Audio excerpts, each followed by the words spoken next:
0612 local time. Strait of Hormuz. In the destroyer screen ahead of the carrier, a sonar operator goes completely still for a brief moment. A thin line has just appeared on his display. Weak, sporadic, not commercial traffic, not marine life, not the usual soft mechanical haze that fills these waters. Something beneath the layer is moving with deliberate intent. Con, sonar, possible underwater contact bearing 087. On the bridge, no one overreacts. No one has to. The carrier strike group is already passing through one of the most restricted waterways on the planet. Every sailor on every watch team in the formation understands exactly what Hormuz means. Tight waters, dense traffic, minimal margin, no space for error. The destroyer's captain steps closer to the tactical display. Reclassify. Down in sonar, the operator presses his headset tighter. The sound is still there.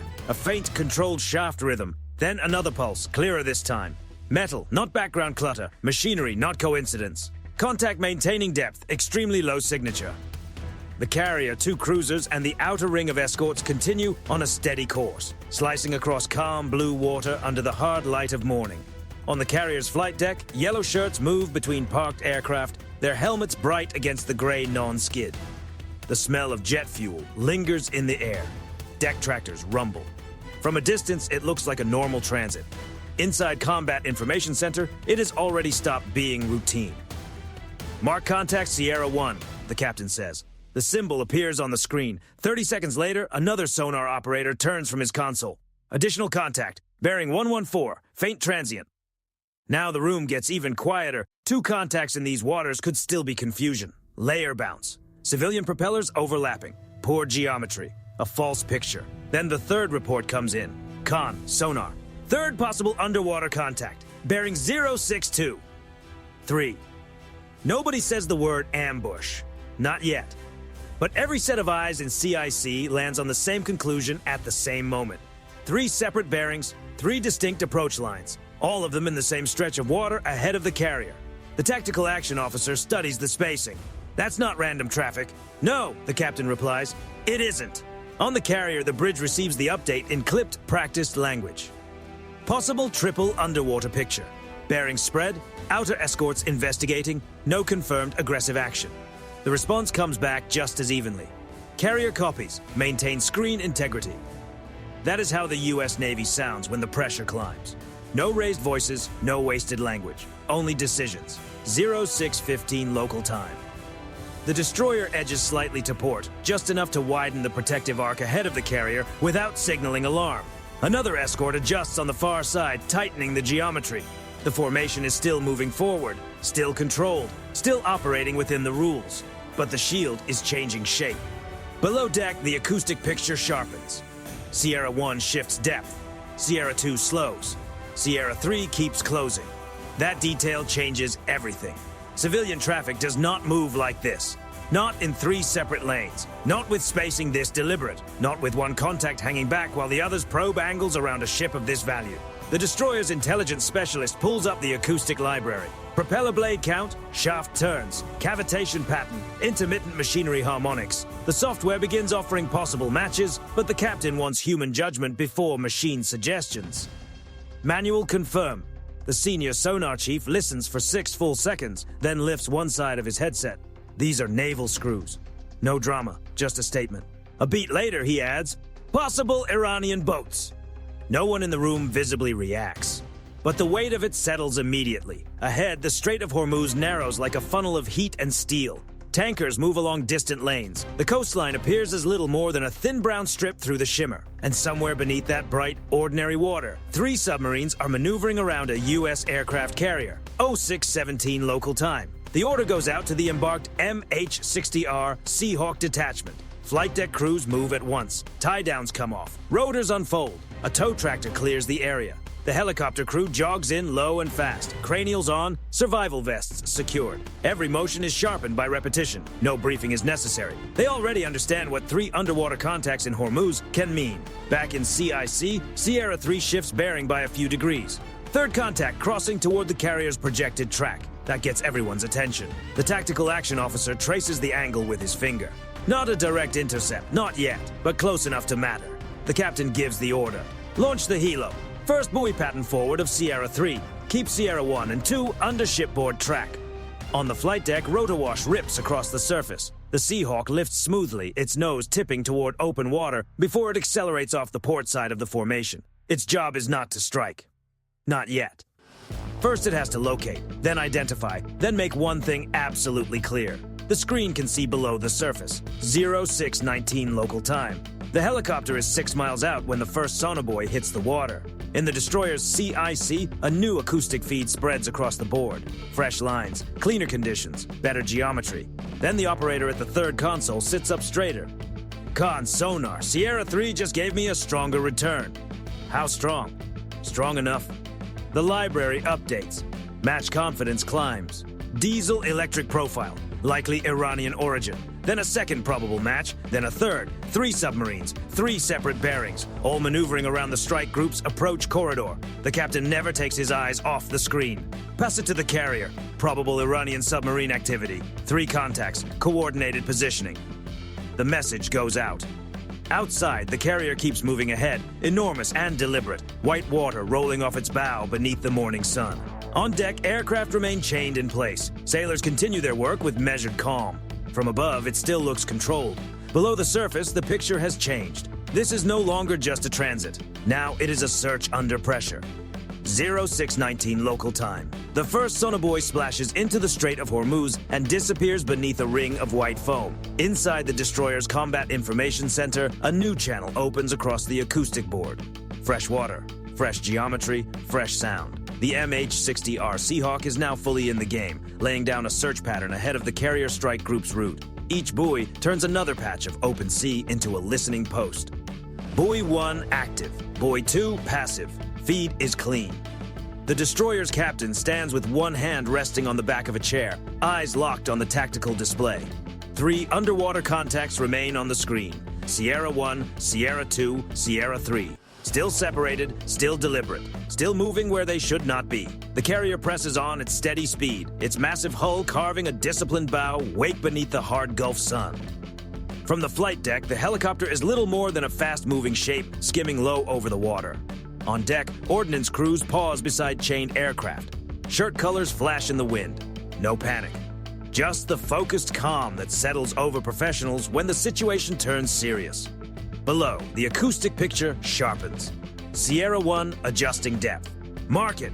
Sierra 2 slowing. Shaft rate just dropped. That gets attention. A submarine moving at transit speed produces one kind of sound. A submarine reducing speed toward a near-silent approach produces another. Machinery noise falls off. Cavitation fades. The contact becomes harder to hear and far more concerning because of it. It means the boat is not simply moving, it is making calculated choices. The senior sonar chief leans forward. That's not random deceleration. He's cleaning up for a better firing solution. Nobody asks what kind of solution. Across the board, Sierra 3 continues edging toward the carrier's projected route. Not rushing, not charging, just slipping into better geometry, one careful bearing shift at a time. The tactical action officer draws the 3 lines with a grease pencil across the clear plotting board. One contact to the northeast, one farther southeast, hanging back, one crossing inward. It is no longer just 3 boats in the same body of water. It is structure, it is spacing, it is coordination. They're building angles, he says. The captain gives a single nod. Box the third contact. 0622 local time. The Seahawk banks left and drops lower. Its dipping sonar is still out of the water for now. The sonobuoy pattern comes first. 2 more buoys hit the sea ahead of Sierra 3's last known track. Then another pair lands off its starboard side, tightening the acoustic net. The helicopter crew works without wasted chatter. Pilot, co-pilot, sensor operator. Everyone aboard understands what the destroyer now understands. The third submarine is the one trying to get clever. Back in CIC, the new buoy feeds begin to layer the sea into sound. Merchant propellers from the traffic lanes, reverberation from the shallow bottom, distant engine noise from the escorts, and under all of it, faint but distinct Sierra 3. Got him. Narrowband return, bearing steady. The captain steps closer. Confidence? Improving. Then Sierra 2 changes again. The operator at the far console raises a hand. Sierra 2 just gave a transient. What kind? Short metallic thump, then silence. The room goes still. In another sea, that sound could mean several things. In this sea, in this moment, with 3 probable Iranian submarines maneuvering around a U.S. aircraft carrier, it points first to one possibility: preparation, intent, possibly a tube door cycle, possibly an internal control movement, possibly a crew shifting from transit posture to engagement posture. No one says, torpedo, not yet, but no one dismisses the possibility either. The captain speaks in the same level tone. Pass that to the carrier. Include uncertainty. Don't overstate it. That is the standard. Not fear, not bravado. Just facts. On the carrier, the report arrives with the same hard weight. Triple underwater picture remains active. One contact crossing toward projected track.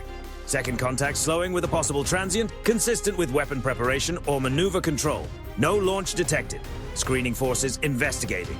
The carrier does not hesitate. It simply tightens the system around itself. 0625 local time. One escort on the carrier's starboard side increases speed and angles outward, widening the anti-submarine screen. Another destroyer shifts slightly astern to cover the deeper water lane. The formation is still moving ahead, but now every ship is leaning into a layered shield around the big deck. Above them, the Seahawk finally switches to active search. The dipping sonar hits the water. Inside CIC, the soundscape changes at once. The passive world of whispers gives way to something far more assertive. Ping, return. Water column, bottom, open space, then contact. Strong return. Sierra 3 classified as submarine. Repeat, submarine. Now certainty flashes across the board. The boat is there. Real.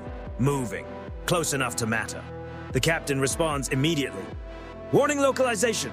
Put it near him. The order goes to the helicopter. No weapons release, no attack. Just a precise signal.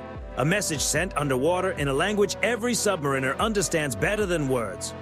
We know where you are. The helicopter crew acknowledges. Moments later, a practice localization charge splashes into the sea off Sierra 3's bearing. Seconds after that, the water delivers a controlled thump, not a strike meant to destroy. A deliberate underwater concussion meant to be heard. Inside CIC, every operator watches the display. Then Sierra 3 reacts. Contact turning hard to starboard, speed increasing. There it is, the sonar chief says quietly. The submarine had been stalking. Now it is maneuvering away from the warning, not fleeing blindly, not breaking into a wild sprint, but giving up the clean approach it had been building toward the carrier's path. The tactical action officer points at Sierra 1 and Sierra 2. The others see that.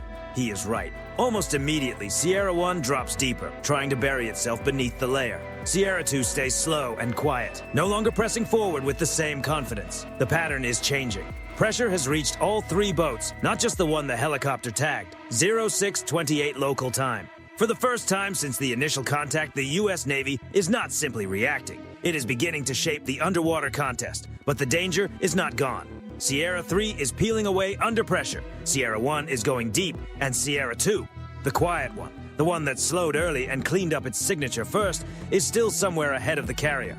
The senior sonar chief keeps listening, expression unreadable, one hand pressed against his headset. Then he speaks. Khan, sonar, I still don't like Sierra 2. The captain turns. Why? The chief does not look up from the board. Because he stopped getting louder. A beat passes. He should be farther away by now. No one speaks for a full second. Then the meaning settles over the room. The third submarine has been pushed off its angle. The first has gone deep. But the second may already be exactly where it wants to be. 0628 local time. Inside the destroyer's combat information center, no one moves for a moment after the sonar chief says it. He should be farther away by now. That is the problem with submarines. The most dangerous one is not always the loudest. Sometimes it is the one that stops behaving the way it should. On the tactical display, Sierra 3 is still turning away from the warning localization charge dropped by the Seahawk. Sierra 1 has gone deeper, slipping below the layer and smearing its signature into the cluttered bottom returns. But Sierra 2, the quiet one, the one that slowed early and never pushed too hard, is no longer acting like a contact that is leaving the area. It is not getting stronger. It is not getting weaker. It is holding. The captain turns toward the acoustic board. Refine his bearing. The operator at the center console presses one ear cup tighter against his head. The sound is thin now, almost too thin. A faint rotation, a trace of machinery harmonics. Then nothing. Then, a moment later, a whisper again. Just enough to keep the track alive. Not enough to trust. Bearing 127. Possible depth change. Contact is extremely quiet. The tactical action officer draws a fresh line from the destroyer through the contact's estimated position. He lays it over the carrier's projected track and stays silent for 3 full seconds. He does not need to say anything. If Sierra 2 is where they believe it is, then it is no longer lingering outside the formation. It is near the corridor the carrier is about to enter, and that changes everything. 0630 local time. On the carrier's flight deck, launch activity eases without drama. Not a stop, not a visible emergency. Just a subtle pause that only experienced eyes would catch. A tow tractor halts near the bow. A deck chief raises one arm. Two aircraft remain chained in place. Above, the Gulf sky is vast and brutally bright. The sea looks calm enough to mislead anyone, but the tempo has changed. Below deck, the air inside CIC seems colder. The carrier is still moving ahead. The escorts are still holding formation, but now every calculation is bending around a single question. Where is Sierra 2 actually going? The captain makes the decision. Launch the second helo. The order moves quickly through the strike group. A second MH-60R spins up from a nearby escort, rotors flashing in the sunlight as it lifts and races low across the water. The first Seahawk stays committed to Sierra 3. The second goes after the one contact nobody can yet define with confidence. The anti-submarine net spreads wider. 0632 local time. More sonobuoys hit the water. Passive first, then active spacing. The second helicopter lays them in a staggered pattern ahead of the carrier's route, closing the patch of water that has now become the most concerning space in the strait. The destroyers adjust again, not sharply, not dramatically, just enough to place more steel and more sensors between the carrier and the suspected approach line. That is how the US Navy moves under pressure. Not with panic, with geometry. Back in CIC, a new buoy feed comes alive. Transient on buoy 6, every head turns toward the operator. Repeat, buoy 6 has transient machinery, short duration, could be ballast shift, could be controlled surface movement. Then another feed catches it. Buoy 7 confirms, same bearing family. The senior sonar chief leans in, voice flat and controlled. That's him. Now the plot tightens. Sierra 2 is not ahead by chance. It is there because it moved there quietly while the others drew attention elsewhere. One submarine pulled wide, one absorbed pressure. And one kept sliding toward the approach lane, patient enough to arrive almost unnoticed. The tactical action officer checks the distance again. Too close. Not close enough to claim anything with certainty. Not enough to justify dramatic conclusions. But close enough that no one in the room is comfortable pretending this is still routine shadowing. The captain turns to the bridge circuit. Recommend carrier course adjustment. Controlled 10-degree starboard drift. Do it clean. The response comes back immediately. Carrier copies, executing. Outside, the massive flat top begins a subtle shift in heading, nearly invisible unless you are watching instruments. But underwater, even a slight change matters. It alters geometry, it disrupts timing, it forces the submarine to recalculate. That is the point. 0634 local time. The second Seahawk drops lower and goes active with dipping sonar. The splash is followed by a sharp electronic pulse through the water.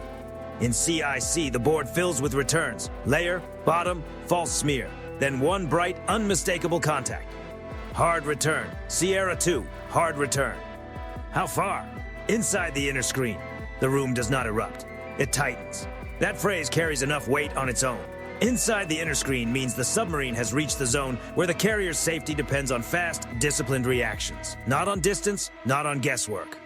If he is where we think he is, the tactical action officer says, he's inside the shield. For the first time in the encounter, the danger feels immediate rather than abstract.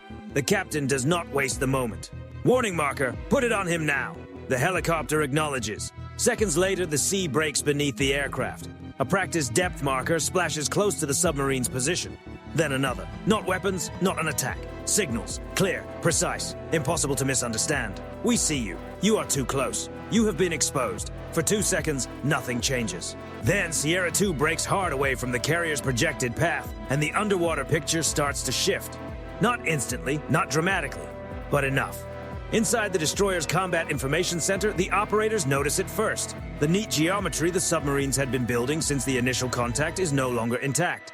Sierra 2 is no longer slipping quietly toward the inner screen. Sierra 3 is still under pressure from the first Seahawk and drifting wider than before. Sierra 1 remains deeper and harder to read, but it is no longer moving in step with the other two.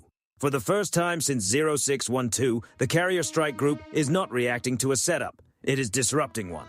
The tactical action officer marks the updated lines with a grease pencil. They've lost their spacing. The captain studies the board for a second, then gives the next order. Keep pressure on 2. Hold 3 outside the lane. Find out whether 1 is still trying to get clever. No raised voice. No theatrics. Just the next move. Above the surface, the strike group continues through Hormuz in disciplined formation. The carrier remains the center of gravity, massive and steady under the bright white sun, while the escorts shift around it like muscles tightening around bone. A destroyer on the starboard side edges farther out, widening the anti-submarine screen. Another slides into position to reinforce the carrier's rear quarter. Every move is measured. Every wake angle has meaning. That is what control looks like at sea. Not noise, geometry. 0638 local time. The second Seahawk stays locked over Sierra 2's new track, its sensors fixed on the submarine that came closest to the shield. Beneath the surface, the contact is no longer the ghost it was 2 minutes earlier. The sharp turn and depth change made it easier to track. Not loud by ordinary standards, loud in the underwater sense. Enough machinery strain, enough propeller disturbance, enough disruption in the water column to sharpen the picture. Contact 2 is opening range, the sonar operator says. Speed increased. He's moving away from the carrier. The captain gives a single nod. Good. Keep him honest. That is the logic of anti-submarine pressure. You do not always need to destroy the submarine. Sometimes it is enough to force it to give up the opportunity. Off the port side of the formation, the first Seahawk circles back over Sierra 3. That submarine had already been pushed off its cleaner approach by the earlier warning localization. Now it is under renewed scrutiny. Another sonobuoy pattern splashes ahead of its suspected route, tightening the net around it. In CIC, a fresh buoy feed comes alive. Contact 3 has shifted again. Toward us? Negative. More lateral. He's moving across the screen now, not through it. The tactical action officer lets out the slightest breath. He's trying to keep his distance. No one says withdrawal. Not yet. Submarines do not leave in obvious ways. They fade, they smear, they slip away one bearing at a time. But the meaning is clear. Sierra 3 is no longer building useful attack geometry. It is trying to protect itself from the growing net around it. 0640 local time. That leaves Sierra 1, the deepest of the three, the coldest track. The one that dropped beneath the layer and has revealed very little since. The senior sonar chief keeps listening, eyes narrowed, one palm resting flat against the console. To anyone outside the room, he might look motionless. He is not. He is tracking a machine through noise, salt, depth, and vibration, assembling a picture from fragments. Then he hears it. Con, sonar, Sierra 1 transient faint, bearing 080. The captain turns immediately. What kind of transient? Brief acceleration, very short. He may be trying to reposition deeper to the east. An operator at the next console catches it seconds later on a second sensor line. Confirmed, same family. Now the board is complete again, but no longer on Iranian terms. Then Sierra 2 moves. Contact accelerating. New course. He's turning. Hard to port. Dropping depth. There it is, the reaction everyone needed to see, and no one wanted to wait for. The submarine has been exposed close to the carrier's path and forced into an abrupt maneuver. Not because it fired, not because it was hit, because the screen found it just in time and left it with a choice. Keep pressing forward or stay hidden. It could not do both. The captain watches the new track bend away from the carrier's projected route. He was committed, the sonar chief says quietly. No one disagrees. 0636 local time. The carrier keeps moving through Hormuz, but the formation has tightened. The second helicopter remains over Sierra 2, sensors fixed on it. The first continues pressuring Sierra 3 farther out. Sierra 1 is still deeper and harder to read, but it no longer appears to be the main danger. That role belonged to Sierra 2, and now Sierra 2 has lost the one advantage that mattered most: surprise. Still, forcing a submarine to brake hard this close to a carrier comes with a price. Every escort in the formation has had to respond. Every angle has narrowed. Every ship is now operating in a denser, more aggressive anti-submarine posture than it was only minutes earlier. The submarine did not fire. It did something nearly as disruptive. It forced the entire carrier group to move around it. 0636 local time. The captain makes the next decision immediately. Shift shipboard track toward 1. I want continuous hold on that contact. No gaps. A destroyer farther outboard adjusts course, just enough to improve sonar geometry across Sierra 1's route. Another acoustic line comes alive. The contact is still weak, still cautious, but no longer invisible. Every extra knot, every slight turn, every ballast correction is now working against it. That is the nature of disciplined anti-submarine warfare. Once the net begins to close, even a careful submarine starts paying for every move it makes. 0643 local time. The carrier's flight deck begins to breathe again. Not fully, not casually, but the hold has eased. A tow tractor starts moving. A handler crosses between two chained aircraft. The ship is still under threat, but the most dangerous moment appears to have passed. Inside CIC, nobody celebrates. That would be amateur behavior. They keep working the board because this is exactly when discipline matters most. A contact can be lost just as easily in success as in confusion. Contact 2 continuing to open. Contact 3 stable, outer screen. Contact 1 deeper, but no longer closing.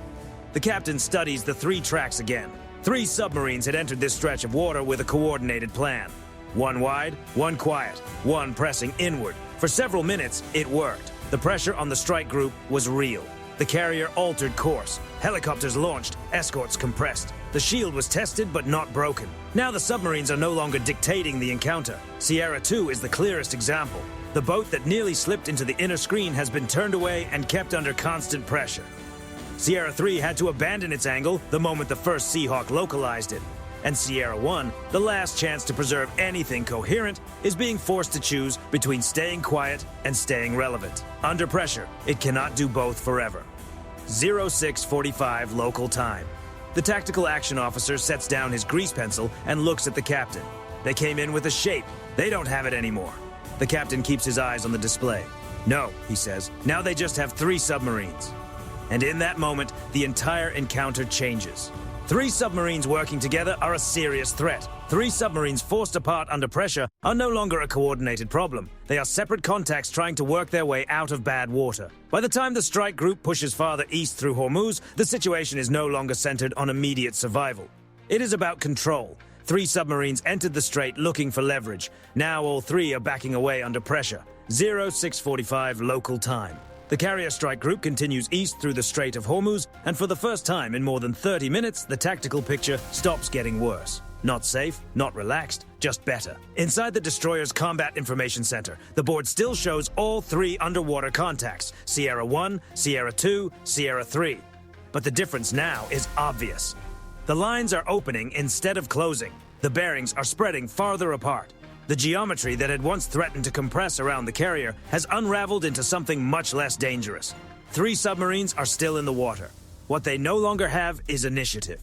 Contact 2, increasing separation, the operator says.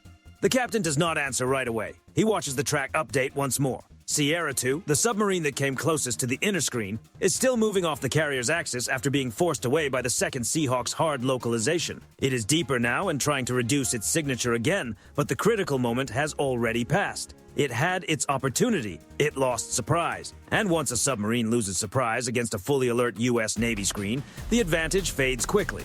The senior sonar chief keeps one hand against his headset. He's leaving. Not fast, but leaving. That is enough. 0647 local time. Above the water, the first MH-60R breaks its orbit around Sierra 3 and shifts into a looser shadow pattern. The contact is still there, still real, still worth respecting, but it is no longer building anything useful against the carrier's route. Its track now runs more laterally across the formation's outer picture, preserving distance instead of pushing inward. It is the underwater equivalent of stepping back without wanting to admit you are stepping back. The second Seahawk becomes the key player in the final phase, holding Sierra 2 under constant watch. No strike, no escalation, just relentless pressure, making sure the contact cannot fade back into uncertainty. Sonobuoy feeds keep streaming into the destroyer's CIC, turning open water into carefully measured acoustic corridors. Every few seconds, the submarine is forced into the same calculation. Stay quiet, stay deep, keep moving, and never give the Americans an easier track. That is what pressure looks like below the surface. 0649 local time. Sierra 1 finally confirms what the crew has suspected for several minutes. Another transient moves through the acoustic picture, followed by a slight bearing shift. The deepest of the 3 boats is no longer trying to restore the original setup. It is easing farther east, farther down, and farther out of relevance. The tactical action officer studies the updated plot. 1 is opening 2. The captain gives a single nod. Maintain track. Nobody gets lazy. That line matters because this is the moment when amateurs start congratulating themselves. Professionals do the opposite. The carrier group is still in Hormuz. The submarines are still armed. The water is still tight. One careless assumption here could undo everything the screen has done correctly. So the destroyers hold formation. The helicopters remain airborne. The operators keep listening. No one mistakes a withdrawing threat for a vanished one. 0652 local time. On the carrier's flight deck, movement returns to full rhythm. A tow tractor rolls forward. A yellow shirt signals across the deck. Aircraft remain chained in neat rows under the hard white light, their canopies flashing. Sailors move with the same efficient purpose they had before the first contact. But the atmosphere has changed, not celebration. Relief is not quite the right word for a world like this. It is closer to recovered temper. The huge ship is breathing normally again. From a distance, anyone watching from a tanker bridge or a far-off coastline would see nothing unusual. A U.S. aircraft carrier and its escorts moving through the strait in disciplined formation under a bright Gulf morning. No smoke, no flashes, no visible proof of how close the geometry came beneath the surface. That is how real naval pressure usually looks. The most dangerous part never breaks the water. 0654 local time. Inside CIC, the final pattern is now unmistakable. Sierra 2 is opening range and is no longer aligned with the carrier's projected path. Sierra 3 remains outside a useful attack lane and continues drifting laterally under intermittent helicopter pressure. Sierra 1, deepest and most cautious, has abandoned any real attempt to rebuild coordination with the others. 3 separate contacts, 3 separate exits from the same failed opportunity. The senior sonar chief speaks without looking up. They're done. The captain lets the board sit for one more update cycle before answering. For now. That is the right response because no one in that room believes the sea gives permanent victories. It gives windows, it gives chances, it gives one side the advantage until the next bearing shift, the next shadow, the next contact. What happened that morning was not a cinematic destruction. It was something more valuable in water like this. Control. 3 probable Iranian submarines entered the strait with spacing, patience, and a coordinated plan. 1 pressured wide, 1 stayed back, 1 nearly slipped inside the shield. For several tense minutes, they forced a U.S. carrier strike group to compress, recalculate, and fight for underwater awareness in one of the tightest maritime corridors on Earth. Then the screen did exactly what it had been built to do. The destroyers widened and tightened where necessary. The MH-60Rs built a sonobuoy field across the carrier's vulnerable approach. The operators found the quiet contact before it could settle into the perfect lane. The helicopters localized, warned, and forced movement. And once the submarines moved, they started losing the advantage. 0657 local time. The carrier pushes farther east. The helicopters begin rotating back toward recovery windows. Sonobuoy feeds remain live. The destroyers hold a disciplined watch. The submarines are still out there, but now they are fading into acoustic distance instead of moving into the carrier's path. The tactical action officer looks at the final spread on the board and says what everyone in the room already understands. They came for the carrier, the captain replies at once, flat and controlled, and left with their position exposed. No missiles fired, no torpedoes launched, no steel broken. But the outcome is still clear. 3 submarines entered Hormuz trying to challenge a U.S. aircraft carrier. What they lost in the process was the one thing submarines can least afford to lose: surprise.